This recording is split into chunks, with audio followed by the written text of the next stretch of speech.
Ang kwentong ito ay hango sa totoong buhay. Karanasan ito ni Ben. Taong 1978, Matalom, Leyte.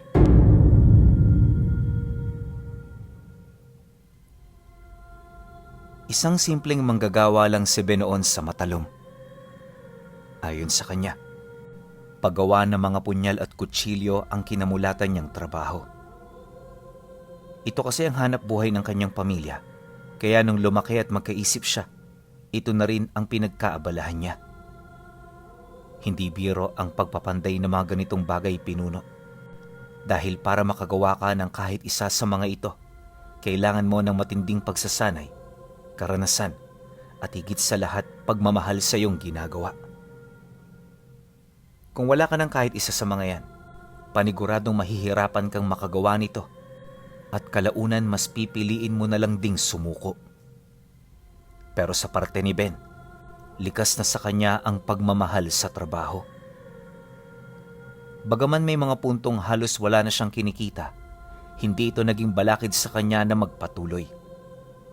Para sa kanya yon ang buhay niya, kaya ni minsan hindi niya naisipang ito ay talikuran. At sa pagsapit ng taong ito, literal na marami na siyang parokyano. Gatambak na rin ang mga likha niya na ilang buwan lang ang itinatagal bago ito tuluyang maubos. Dahil din sa kanyang mga likha, kaya nakapagpundar siya ng sariling bahay, naayos niya ang buhay ng kanyang pamilya at nabigyan niya ng ginhawa ang mga magulang niya. Ngunit sa kabila ng ganong magandang gawain, hindi maipagkakaila na marami pa rin ang nagagalit sa kanya. Karamihan sa mga ito, mga kaaway niya sa negosyo o hindi naman kaya'y mga kadugo niyang may lihim na inggit sa kanyang tagumpay. Ang kaso lang hindi ito pinapansin ni Ben. Ayaw niya kasing magkaroon ng kaaway at di hamak na mas nasisiyahan siya kapag may nakikita siyang taong mamatay-matay ng inggit sa kanya. Ang kaso lang, habang tumatagal hindi niya namamalaya na may mga tao palang merong kapangyarihan ang mga salita. Dahil dito, hindi lang kamalasan ang pumasok na kalbaryo sa buhay niya. At nagsimula ang lahat ng iyon, pagpasok ng buwan ng Oktubre. Kung tutuusin, dapat kasagsagan ng kalakasan ng kanyang negosyo noong mga panahong iyon. Pero magkakalahati na ang buwan, napakahina pa rin ang kanyang benta. Bukod sa wala ng interes ang mga tao sa kanyang paninda, naging usap-usapan din sa bayan ang tungkol sa kalidad ng mga produkto niya. Kaya sa halip na tangkilikin ito ng kanyang mga kalugar, pinili ng mga itong mamili sa mga iniaangkat na produkto mula sa malalayong lugar. Nang malaman naman yun ni Ben, nagdesisyon siyang ilayo sa mga karatig baryo ang kanyang paninda. Ngunit kahit anong gawin niya, tila bang hindi pa rin mawala-wala ang kamalasan sa buhay niya hanggang sa paunti-unti nang lumagpak ang negosyo niya. Nag-away-away na rin ang kanyang pamilya na kalaunay naging daan para magkawatak-watak ang mga ito. Hindi naglaon, napansin na lamang ni Ben na nag-iisa na pala siya sa buhay. Dito niya rin nakita kung sino ang mga taong tapat sa kanya at kung sino ang mga taong nakikisama lang dahil sa pera. May mga individual na ring tumawa sa kanyang kalagayan at nagsimula ng maghayag ng kanilang mga sama ng loob. Dahil sa pangyayari, halos hindi na niya mawari kung ano ang kanyang gagawin. Sa sobrang dami ng kanyang problema, tuluyan na niyang napabayaan ang negosyo niya. Mas pinili na rin niyang manatili sa bahay kaysa kumilos para kumita. Halos 1.5 buwan din siya noong nagmukmok bago siya nahimasmasan. At nung bumalik na ang kanyang ulirat, sinubukan niya muling magsimula. Sa isip-isip niya, galing na siya sa hirap, kaya hindi na nakakapanibago ang ganoong sitwasyon ng buhay. At kahit walang naniniwala, pilit pa rin siyang nagsumikap hanggang sa dahan-dahan na siyang nakabangon mula sa kanyang mga paa.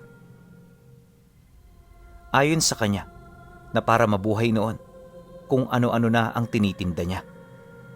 Bukod sa mga pagkain, naglalako na rin siya ng mga basahan at iba pang mga bagay na malimit na ginagamit sa araw-araw.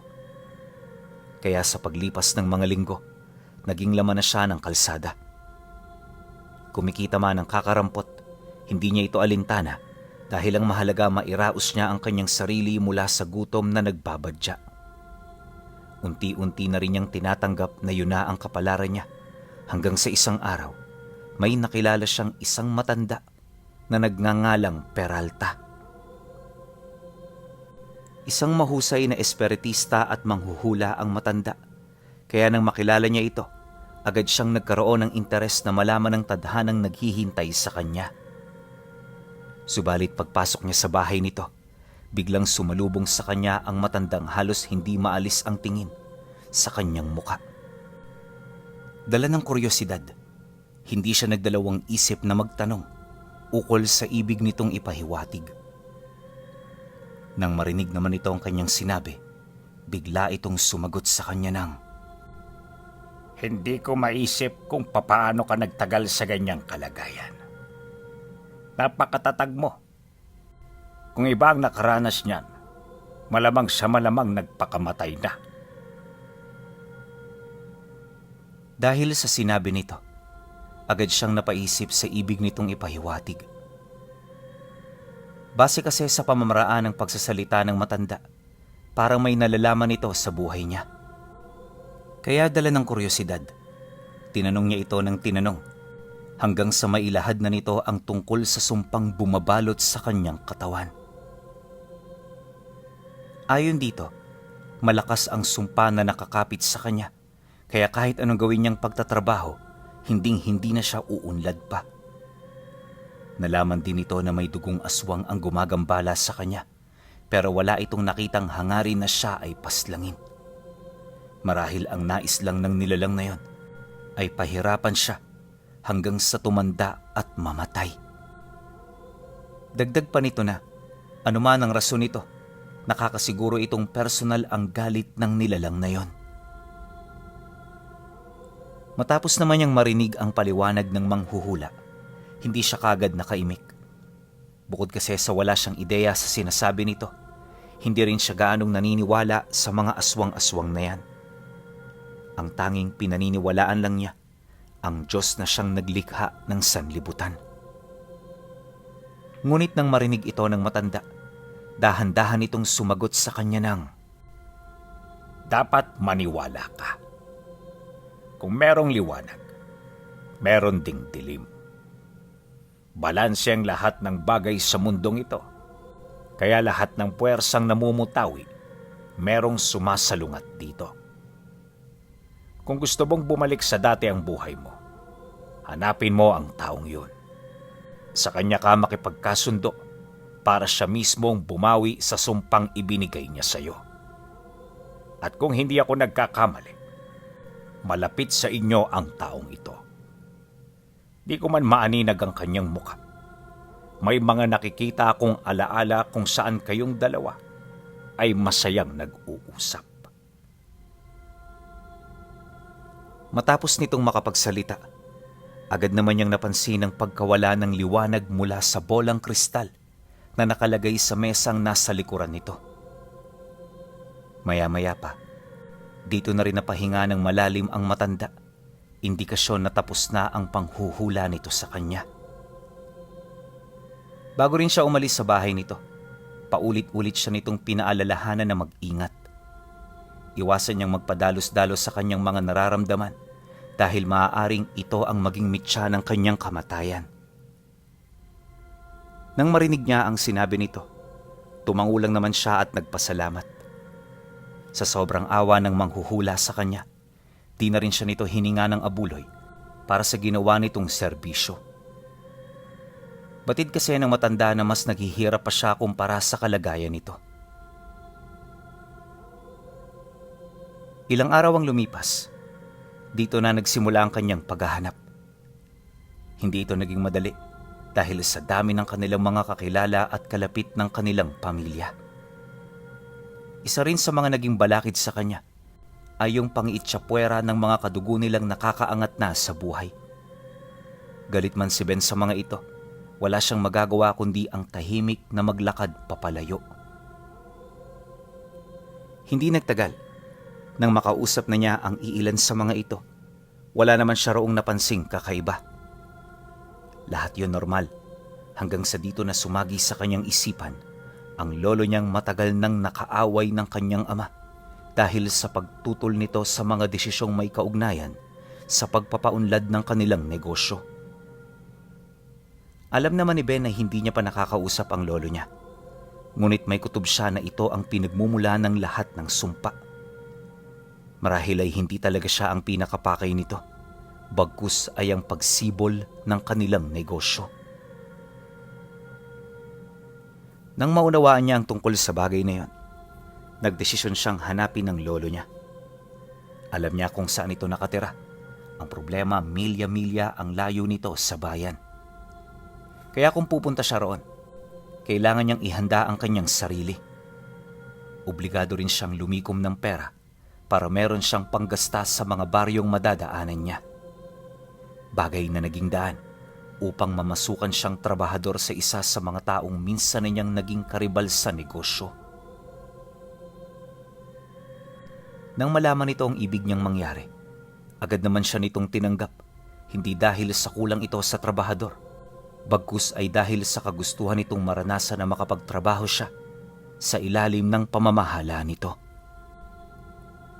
Matagal na kasi nitong tinitingala si Ben, kaya isang malaking karangalan para rito ang maging isa siya nitong empleyado. Bagaman mahirap para sa kanya na lunukin ang ganoong sitwasyon, naglakas loob siyang gawin ito. Lahat ng pangmamaliit, pangdidiskita ay ipinagsawalang bahala niya para lamang siya ay kumita. At pagkatapos ng isang buwan, malugod siyang nagpaalam sa naging amo niya. Bukod kasi sa sapat na ang perang hawak niya, may hinahabol din siyang oras. Nang marinig naman ito ang kagustuhan niyang umalis, hindi naman yun tumutol. Sa halip ang ginawa nito, masaya siyang kinamayan habang nagwiwika sa kanya ng, Kuha mo ang respeto ko, Ben. Pasensya ka na sa ipinakita kong ugali sa'yo, ha? Sa totoo lang, sinusubukan lang kita para malaman ko kung ano magiging epekto nito sa'yo. Akala ko magagalit ka eh. Pero nang tumagal, napagtanto ko na natanggap mo na ang iyong sitwasyon. Ikaw ang tunay na kahulugan ng taong mapagpakumbaba. Paa sa lupa, mata sa langit.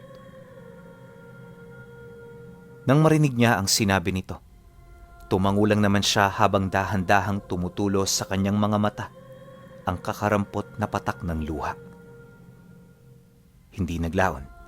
Matapos ang kanilang pag-uusap, agad naman siyang umalis. At pagkaraan ng 2 araw, dito na nagsimula ang kanyang paglalakbay. Halos 4 na araw siya noong naglakad bago niya narating ang lugar ng lolo niya. Ayon sa kanya, nakagaya ng mga magulang niya, nakatira rin ito sa isang maliit na baryo. Yun nga lang, yung baryong yon ay malayo sa bayan. Looban din ito, kaya hindi mo ito basta-bastang makikita sa tabi ng daan. Napaka-isnabero rin ng mga tao roon na parabang hindi pa ito nagkakaroon ng bisita sa bahay nila. Matapos naman niyang marating ang lugar, nilapitan siya ng mga batang kakatapos lang magtanim ng palay. Paghinto ng mga ito sa kanyang harapan, biglang nagtanong sa kanya ang isa ng, "Saan ka pupunta? Sino dito ang hinahanap mo? Kung naligaw ka lang, bumalik ka na sa pinanggalingan mo. Dahil baka kung ano pa ang mangyari sa'yo rito." Nang marinig niya ang sinabi nito, isa-isa niya yung pinagmasdan habang kalmadong sumasagot ng, "Hinahanap ko si Lolo Dango. Ako ang apo niya at alam ko ring taga rito siya. Kaya maaari bang malaman kung saan siya nakatira?" Pagkarinig nito sa kanyang sinabi, bigla yung napatingin sa mga kasama nito. Bagaman hindi pa nagsasalita ang lalaki, alam na niya na tukoy na nito ang matandang sinasabi niya. Maya-maya pa, pagbaling nito ng tingin sa kanya, agad siya nitong inabisuhan na sumunod. Matapos nun, tahimik na nilang tinahak ang daan hanggang sa marating nila ang isang lumang bahay sa gitna ng baryo. Huli na nang malaman niya na ang lolo Dango pala niya ay sikat na sikat sa lugar. Hindi sinabi ng mga binatilyo kung papaano yun nangyari, basta kilala ito ng lahat ng naninirahan sa baryo. Matapos naman itong magsalita, agad naman yung umalis ng hindi nagpapaalam. Sinubukan niya pa itong tawagin, pero sa kasamaang palad di na siya nito pinakinggan. Ilang minuto pa ang lumipas, may lumabas na isang dalaga sa loob ng bahay kung saan siya nakaharap. Pagpang-abot ng kanilang tingin, yumuko ito sa kanya, kasabay ng paglahad nito ukol sa kinaroroonan ng kanyang lolo. Ayon sa dalaga, nasa loob ang matanda, abala sa pag-ahasa ng paborito nitong punyal. Dagdag pa nito na, inaasahan na nito ang kanyang pagdating, kaya maaari na siyang pumasok sa loob. Nang marinig niya ang sinabi nito, tumangulang naman siya habang naglalakad papalapit. Sa puntong yun, hindi na niya gaanong maunawaan ang nangyayari, pero pinili niya pa ring sundin ang sinasabi nito. Alam niya kasi na yon ang paraan para magkaharap sila ng kanyang lolo at para maliwanagan na rin siya sa kanyang mga katanungan. Maya-maya pa, pagsarado nito ng entradang pinto, bumungad sa kanya ang isang matandang nakatalikod habang nakaharap sa isang malaking pugon. Sa bawat pagpukpok nito ng maso sa pinapanday nitong punyal, masaya yung nananaghoy ng paborito nitong kanta. Kapansin-pansin ding walang proteksyon sa katawan ng matanda na parabang hindi ito naiinitan. Matapos naman niya yung masilayan, dito na siya naglakas loob na lumapit. Kinakabahan man, alang-alang sa mga kasagutang kanyang inaasam, hindi siya nito natinag. Kaya nang makalapit na siya, dali-dali niyang inilahad dito ang pinakapakay niya. Nang marinig ng matanda ang kanyang sinabi, bigla naman yung napahinto sa kasalukuyan nitong ginagawa. Agad din yung tumayo, kasabay ng pagharap nito sa kanya, habang bakas sa muka ang matinding pagkagulat. Kung gayon, ikaw ang tumanggap ng sumpa ko, imbis na ang ama mo. Paanong nangyari ito? Akala ko ba hindi pa siya magre-retiro? Pagkasambit nito ng mga kataga, kaagad niyang nakumpirma ang kanyang hinala. Walang duda, ito nga ang nagpadala ng sumpa sa kanya. Pero ang iniisip niya, bakit siya nito pinadalhan ng sumpa? Gayong wala naman yung rason para magalit sa kanya. At hindi man sa pagmamayabang, pero si Ben ang pinakapaborito nitong apo. Sa pagpapatuloy naman ng kanilang pag-uusap, nalaman niya na ang tatay pala niya talaga ang nais nitong isumpa. Pero dahil sa wala yung balak na patayin ito, kung kaya't ang negosyo lang nila ang isinumpa nito. Subalit lingid sa kaalaman ng matanda, hindi na pala ang kanyang ama ang kasalukuyang nagmamaneobra nito. Mariin din itong inilahad sa kanya na wala na yung magagawa pa para mabawi ang sumpa, maliban na lang kung kukuha siya ng pamalit na alay. Ngunit ang mga pamalit ay hindi madaling mahagilap dahil ang mga ito ay may mga nilalang na may hindi pangkaraniwang abilidad. Dagdag pa ng lolo niya na ito ang magdedepende sa kung anong pamalit ang kukunin niya.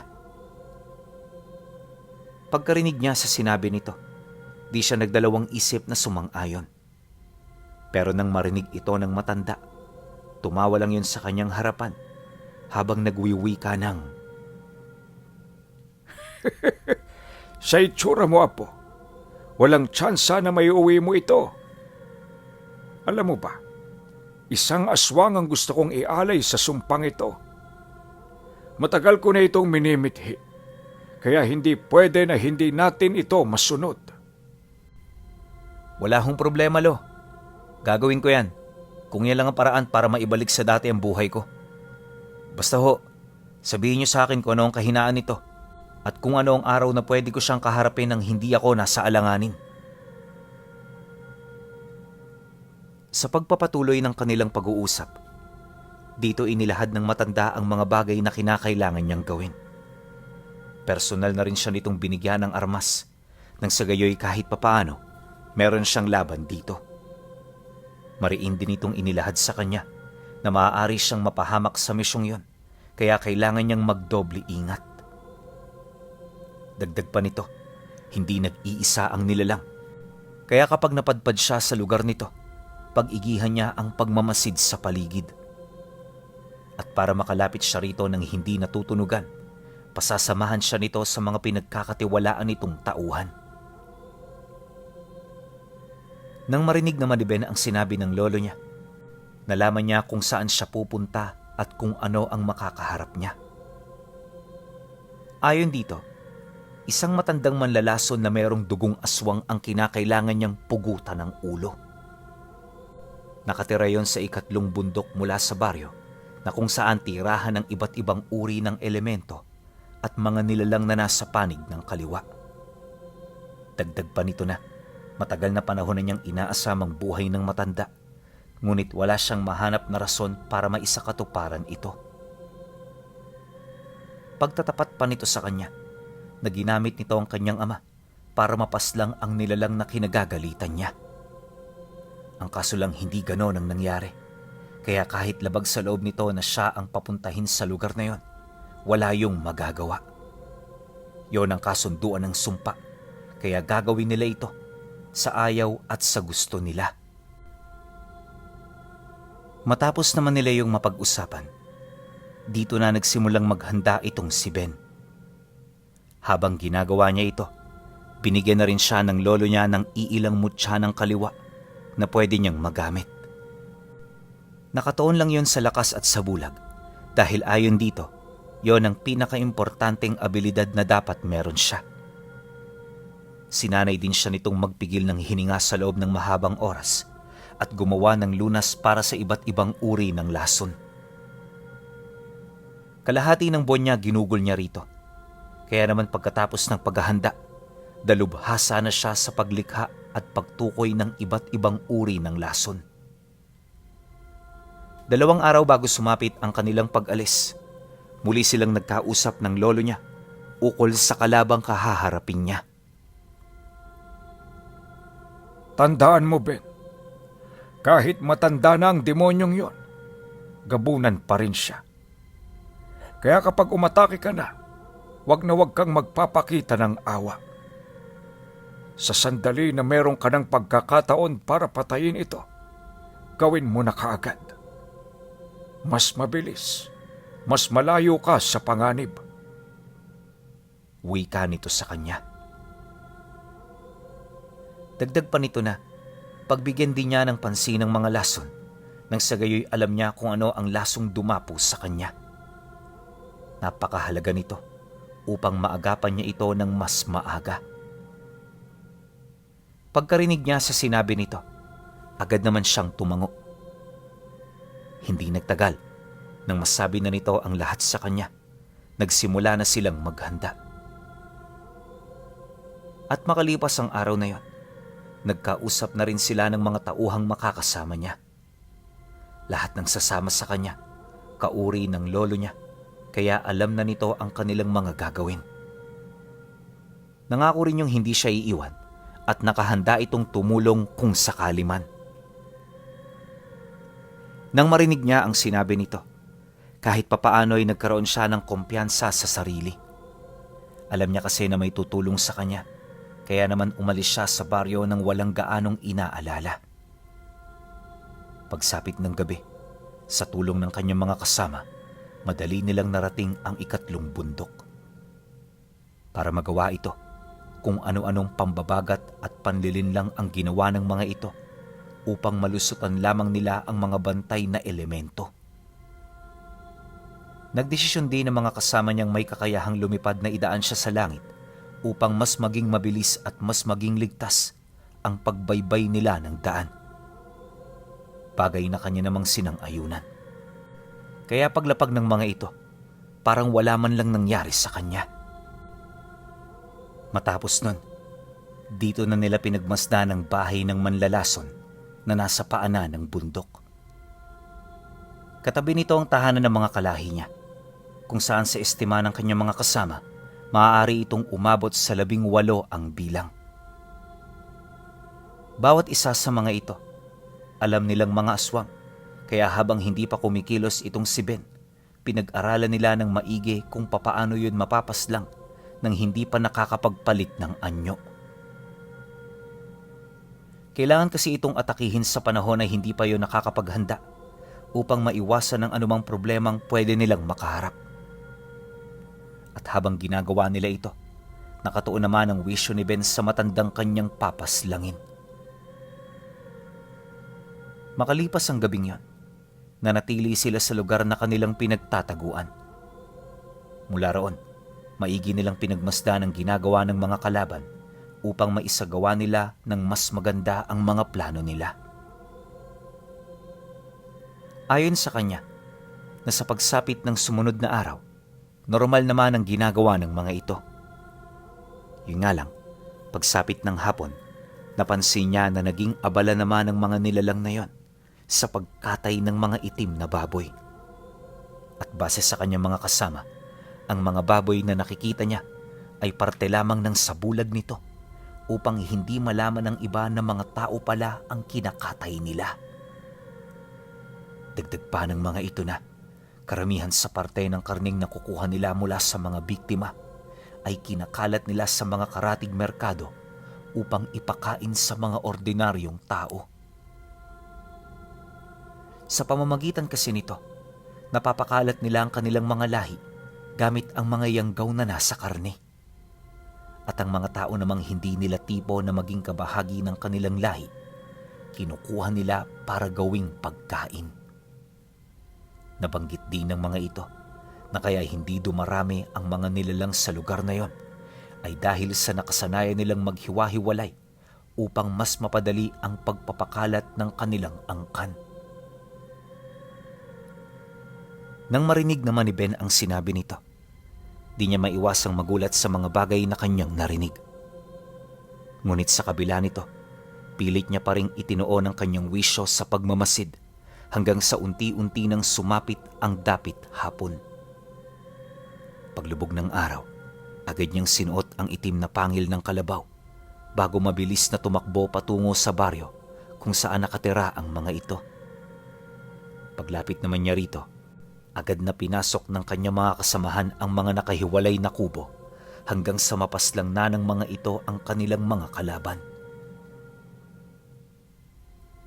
Maya-maya pa, nang matunugan naman ng matanda ang pagdating niya, mabilis itong lumabas bitbit ang matulis na buto ng tao. Hawak-hawak din ito ang kumpol ng abo na posibleng isang malakas na uri ng lason. Sinong nandyan? Galit na sigaw ng nilalang habang nagmamasid.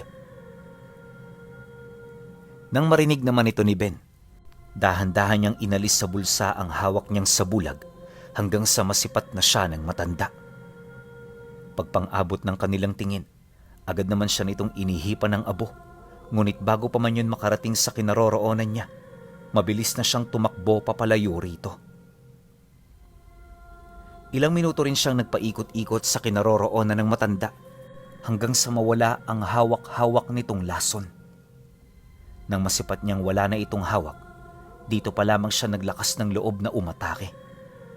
Paglapit niya sa kinaroroonan nito, walang pagdadalawang isip niya yung pinag-uundayan ng saksak gamit ang punyal na ibinigay ng lolo niya. Ang kaso lang sa sobrang liksi ng matanda, hindi niya yon maabot-abutan. Napakalaki ng agwat nila pagdating sa bilis, kaya habang tumatagal walang nagiging maayos na resulta ang ginagawa niya. Unti-unti na rin siyang nakaramdam ng pagod habang yung matanda nananatiling alerto at agresibo. Nung masipat naman itong nawawalan na siya ng lakas, dito na siya nito paulit-ulit na sinugod. Halos lahat ng atake nito nasasalo niya, Kaya naman paulit-ulit na siya noong bumabagsak sa lupa. Di pa to nakontento. Sinukahan siya nito ng lason sa muka, dahilan para dumalo yon sa kaliwa niyang mata. At sa loob lamang ng ilang segundo, nabulag ang mata niyang napasukan nito. Nagdulot din yon ng matinding hapdi, kaya napilitan siyang bitawan ng armas niya upang ito ay subukang punasan. Pagsilay naman ng matanda sa kanyang ginawa, tumawa lang ito ng malakas habang nagwiwika ng, Katapusan mo na, iho. Ikamusta mo na lang ako sa mga kadugo mong nasa impyerno. Huwag kang mag-alala. Malalaman ito ng nag-utos sa'yo dahil isusunod ko na siya. Pagkasambit nito ng mga kataga, muli itong umatake sa kanya. Dala ng matinding pagod at panghihina, wala na rin siyang nagawa kundi tanggapin ang nakamamatay nitong atake. Pagbaon ng kuko nito sa kanyang dibdib, bigla naman yung napigilan ng kanyang mga kasama hanggang sa mailayo na nito ang matanda sa kanya. Matapos nila itong gawin, pilit nilang inagaw ang atensyon nito hanggang sa makakuha na ng lakas itong si Ben. At nung nagawa niyang tumayo, dali-dali niyang kinuha ang nabitawan niyang punyal, sabay sugod sa kinaroroonan nito. Sa sobrang pagkaabala noon ng nilalang, hindi na siya nito namalayan hanggang sa bumaon sa likod nito ang punyal na kanyang iniuntay. Mabilis na kumalat doon ang lasong idinikit ng lolo niya, kaya pagdistansya nito sa kanya, agad yung nanghina. Pagluhod nito sa lupa, hindi ito tinigilan ng kanyang mga kasama hanggang sa tuluyan na yung humandusay. At nung naghihingalo na ito, agad niya yung nilapitan para pugutan ang ulo. Matapos naman niya yung gawin, nagbunyi ang kanyang mga kasama.